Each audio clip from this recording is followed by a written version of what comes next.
Здравствуйте. Я преподаватель дисциплины пропедевтика внутренних болезней Республиканского высшего медицинского колледжа Сарсембаева Жаик Бегазиевна. И тема – аускультация сердца.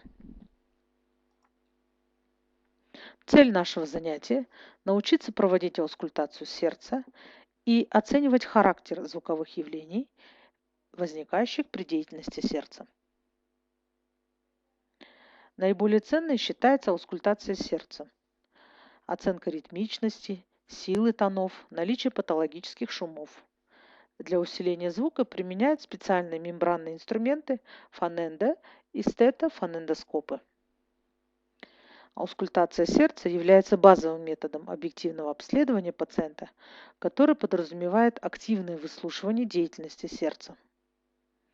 Впервые метод аускультации был предложен ученым Рене Лаенеком в 1816 году. Основные правила аускультации. Сердце необходимо выслушивать в различных положениях. Лежа, стоя, после физической нагрузки, например, после приседаний. Аускультацию сердца необходимо проводить в строгой последовательности с первой по пятую точку. И звучание второго тона необходимо сравнить во второй и в третьей точках аускультации. При выявлении каких-либо изменений в точках аускультации тщательно выслушивается вся область сердца.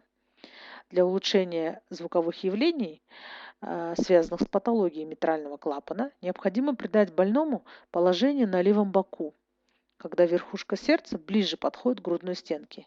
А поражение клапана аорты лучше обнаруживается при аускультации больного в вертикальном положении со скрещенными и поднятыми над головой руками и в положении лежа на правом боку. Для чего выслушивать сердце? При исследовании звуковых явлений сердца мы можем получить огромное количество информации о работе сердца. Выслушивание тонов – это главная, но не единственная цель аускультации. В ходе контакта с пациентом мы оцениваем частоту сердечных сокращений, ритмичность, тембр, патологические шумы. Каков же порядок аускультации сердца? Есть 5 точек выслушивания сердца, и сердце мы выслушиваем в строгой последовательности. И первая точка – это у нас на верхушке сердца, где располагается митральный клапан. Вторая точка аускультации – это клапан аорты во втором межреберье справа от грудины. Затем клапан легочного ствола во втором межреберье слева от грудины. Трехстворчатый клапан у основания мечевидного отростка грудины – это четвертая точка аускультации. И пятая точка аускультации – это аортальный клапан, который находится в месте прикрепления третьего и четвертого ребра у левого края грудины, и называется эта точка Боткина-Эрба. На рисунке четко показаны места выслушивания сердца, и прошу вас этот рисунок зарисовать. Еще раз хочу повториться.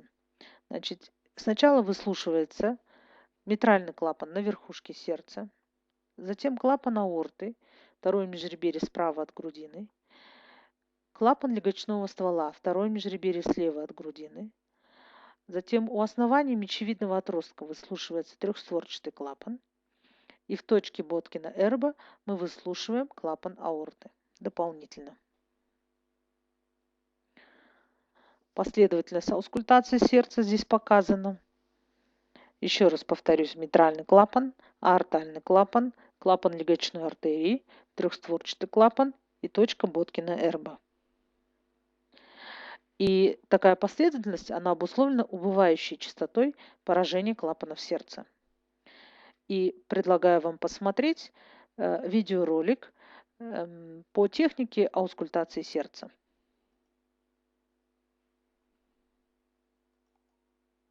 Сегодня мы разберем аускультацию сердца всего за 1 минуту. Существует 5 основных точек аускультации сердца. Первая точка аускультации совпадает с верхушечным толчком, который чаще всего локализуется в пятом межреберье на 1 см внутри от левой среднеключичной линии. Здесь находится точка аускультации митрального клапана. Вторая точка по правой парастernальной линии. Выслушиваем аордальный клапан. Третья точка. Второе межреберье по левой парастernальной линии. Точка аускультации легочных артерий. Четвертая точка у основания мечевидного отростка. Выслушиваем трехстворчатый клапан. Пятая точка. Третье межреберье у левого края грудины. Дополнительная точка аускультации парастernального клапана. Точка Бонни. Точки аускультации можно запомнить при помощи мнемоники Мальта.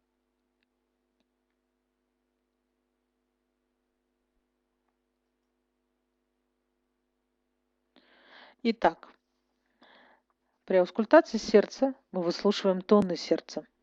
При работе сердца возникает 4 тона. Первый, второй, третий, четвертый.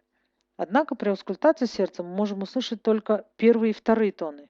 Третий и четвертый, они являются более низкими, тихими и выслушиваются редко, но отчетливо выявляются при регистрации фонокардиограммы. У здоровых людей выслушиваются 2 тона. Первый тон – это систолический, который возникает во время систолы, и второй тон – диастолический, который возникает во время диастолы. Характеристика тонов сердца. Первый тон возникает во время систолы после длинной диастолической паузы. И по характеру он более низкий и продолжительный. Второй тон образуется во время диастолы после короткой паузы, но он менее продолжительный и более высокий. Иногда у детей, особенно у молодых людей, кроме первых и вторых тонов, удается выслушать еще 2 тона, третий и четвертый. Какие же изменения тонов сердца могут быть? Эти изменения могут выражаться в ослаблении или усилении звучности одного или обоих тонов, в изменении их тембра, продолжительности, в появлении раздвоения или расщепления тонов, возникновении добавочных тонов. Усиление тонов сердца может возникать при таких состояниях, как тонкая грудная стенка, значительное физическое напряжение, высокое состояние диафрагмы, большая легочная каверна рядом с сердцем, большой газовый пузырь желудка, тиреотоксикоз, психоэмоциональное возбуждение. Ослабление тонов сердца может быть связано с такими состояниями, как избыточное развитие подкожно-жировой клетчатки и мышц, отек грудной клетки, подкожная эмфизема, эмфизема легких, эксудативный плеврит, пневмоторакс, кардиосклерозы, миокардиты, анемии и так далее. Во время аускультации сердца, помимо тонов сердца, мы можем услышать шумы, звуковые явления, которые называются сердечными шумами. Они бывают функциональные и органические. Функциональные шумы наблюдаются при увеличении скорости кровотока или уменьшении вязкости крови. И органические шумы, они в основном проявляются при пороках сердца. Также шумы бывают систолические, которые возникают в период систолы, и диастолические, которые возникают в период диастолы. Систолический шум возникает в тех случаях, когда во время систолы кровь, перемещаясь из одного отдела сердца в другой или из сердца в крупные сосуды, встречает на своем пути сужение. Диастолический шум возникает в тех случаях, когда имеется сужение на пути кровотока и появляется в фазе диастолы. Систолический шум появляется вместе с первым тоном во время короткой паузы, и он совпадает с верхушечным толчком. Диастолический шум возникает после второго тона во время длительной паузы сердца. Какие же можно сделать выводы? Аускультация – способ исследования деятельности сердца, который выявляет патологию сердечно-сосудистой системы еще на ранних этапах развития и помогает получить информацию для выбора дальнейшей тактики терапии. И по окончании нашего с вами занятия я попрошу ответить на несколько вопросов. Какова цель аускультации? Какова последовательность аускультации сердца? Что мы называем сердечными тонами? И когда наблюдается физиологическое ослабление тонов сердца?